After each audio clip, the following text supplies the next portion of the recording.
Muscarelle in the house.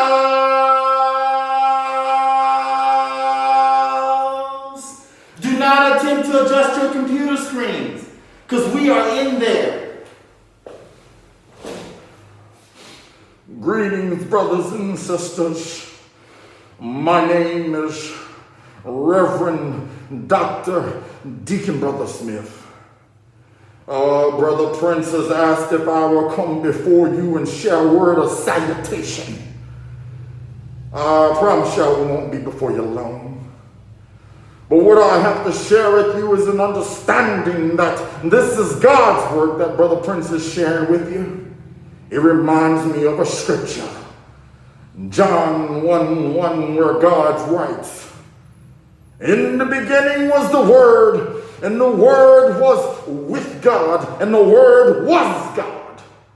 Oh, it likens me to understand even deeper and more profoundly what Brother Prince is doing with you and taking that white paper that reads as an abyss. And in that paper, he is equipping you with the pencil and allowing you to write into existence something that wasn't there before. Oh, brothers and sisters, please know that everything is going to be all right. And continue to do God's work. Thank you, Brother Prince. Thank you. Oh, you're welcome, sir. Thank you for coming here. And I'm just so appreciative of everything that you have to say to the people. Thank you very much. And so I just want to encourage you, as you are working with your people at your church and so forth, that you just continue to do that work, okay? All right? Peace and blessings to you. Oh, thank you, Brother Prince. Everyone that's second to the last Baptist church is doing all right. Oh, blessings to you and all of your followers. Excuse me. Everything is going to be all right. All right. Peace and blessings to you. You take care of that cough, all right? All right.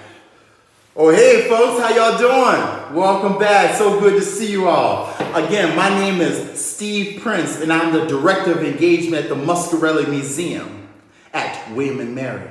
Oh, we have a wonderful show lined up for you today. Today, we're going to cover the making of the human nose. And I'm going to walk you through all the different steps and all the different parts of it and how to go about making that creation. So, you ready? All right. So, what you're going to need in terms of materials, you're going to need a number 2 pencil or softer. You're going to need paper of any size, and you're going to need an eraser. All right? Sweet.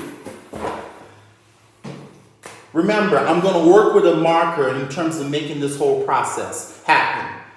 It's important that we have enough contrast that will show up as you're looking at this and following along at home. Now, if we go back to the original construction of the head in which we're working with, we'll note that we had a space that was denoted for the space where the nose would fall. And it started off with a very much a triangular shape. And that's one of the ways in which we can begin to think about the nose in that triangular configuration. Please look at our example here. You see the triangular configuration that the nose conceptually fits within. We had a central line going down the center of the face that began to define it, that we're working with as well. And then we can begin to realize how do we make those various components to make up the nose. Please note that the center of the nose is, we like to call that the ball of the nose. The ball of the nose is also flanked by 2 nostrils. And so as we begin to make that drawing, we want to situate a nice rounded ball-like shape right in the middle. And then to the left and to the right of it, we're going to actually create 2 more ball-like shapes that are smaller, but they will begin to denote the space, where the nostrils will fall. I also want you to note that there are no lines in this particular region of the face. There are no lines that define the nose, period. It's all defined by planes and shifts within space. And so we're going to really begin to define it stronger with the showing of value of lights and darks to make that stand out. And so for the defining the nostrils, we're going to pull right from the ball of the nose, we're going to pull up into the nostril and create a little bit of nostril shape. And we're going to pull to the other side and create a little small nostril shape. And in those two aperture-like spaces, we're going to darken those off, make them nice and rich and black. So fill them in with some darkness and fill the opposite side in with some darkness. Now, one thing that you want to make sure that you do, make sure you allow for a little bit of nostril thickness around both sides. That will begin to give you a more accurate nose-like structure. The next step, you're ready to go ahead and start building in the lights and darks and building in the tones. You would note that from our photograph that we have a highlight of light at the very top of it, but then you'll notice that the light diffuses off of it and goes dark on both sides. So I'm going to try to mimic that by using what is called a crosshatch line, which I'm basically making a series of lines, and then I'm going to cross back over them. And cross back over them like such in order to build our lights and darks. And the more lines you build into any particular region is going to yield more darkness. So I'm going to build more darks right around the crevice on the side of the nose, onto the nose itself around the very bottom of it. I'm going to build some tone coming around it. I'm going to cross-hatch some more lines coming around the bottom of it and begin to wrap around, work my way over to the nostril, making sure that you're putting a little bit of tone there, cross-hatching those lines inside of that region as well. Then outside of the nose, where there's a shadow that's being cast directly onto the face, I'm going to begin to note that with a little bit of linear shape, and I'm going to begin to create some cast shadow lines down beneath it. Now, one thing that's key, you want to make sure that you allow a little bit of light to happen right around the rim of the nose, and don't let it get too much dark because you end up having the darkness of the nose end up blending with the darkness of the cast shadow.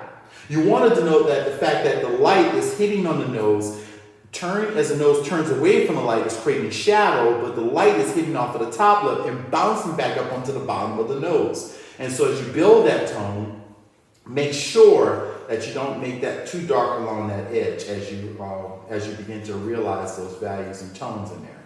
So I'm going to build those tones some more, coming all the way up. Then on the opposite side, I'm going to build some lights and darks and some tones over there, and build and build and build all the way up. Working my way up and allowing for that light to be at the center. Now it's key that you build some tones on the other side of the nostril, but then begin to build some tones outside of the nostrils to begin to get those tones to work in nicely.